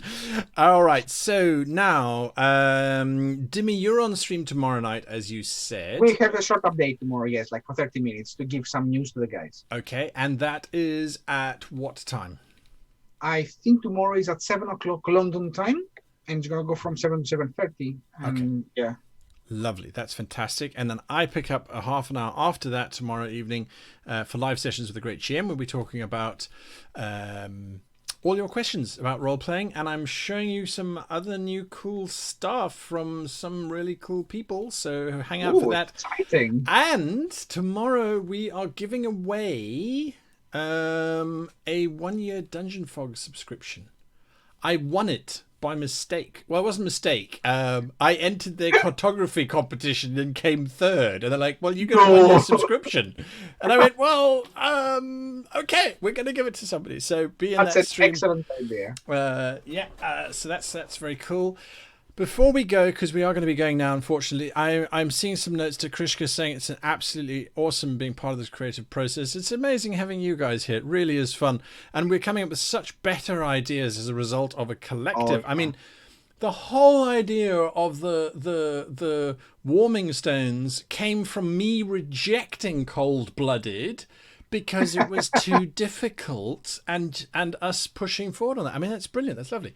Okay, now, something that's very, very, very important for all of you folk, if you're not going to be part of my stream tomorrow, is we are moving channels for all of our live shows. Our live shows are going onto our other channel called GM Live RPG Sessions. So from next week, we will be on that YouTube channel. We will be blasting out social media everywhere to let you know, but it is a move to put all the live stuff in one place so people can easily find it without having to go through all the other videos and stuff. So that will be happening from next week. I will remind you again tomorrow, and then I will blast it on all of the social media platforms that we have. So bear that in mind. Demetrius, all I can say is, I think on behalf of everybody in the stream, thank you so much for being with us. It was so much fun. And for learning what's going on. Literally, thank you for having me here, because it's amazing. Like, this experience, I don't know if you know, guys, because I don't have any time for world building. So you gave me the opportunity to sit down with a friend and a bunch of other amazing people, which some of them I know, some of them I would love to get to know, and build things. That's amazing for me. I love it. It is definitely something that we don't get to do very often, and just to relax and just have fun whilst doing it. I'm going to share that link with that channel. There's been a request quickly. It is called Great GM RPG Sessions. Let me grab that channel link. Is this the link? That looks awful. Good heavens. I was supposed to be updating this. I think that's the link to the channel. If it works, let me know. I was supposed to be updating this channel stuff today, but I was busy writing my science fiction campaign, which will be on this channel, by the way. Not this channel, but that channel, the channel that I'm talking about. That will be starting soon. I was busy finishing writing up that one, but there's a link for you. And from all of us, all I can say is I wish you guys the happiest of world building, map making, and if you're not part of World Anvil and you want to be part of it, go and grab go sign up for it. It's free, and you can do all this really, really cool stuff. So from both of us, until next week on a different channel, same time though, thanks for watching, and goodbye. Goodbye.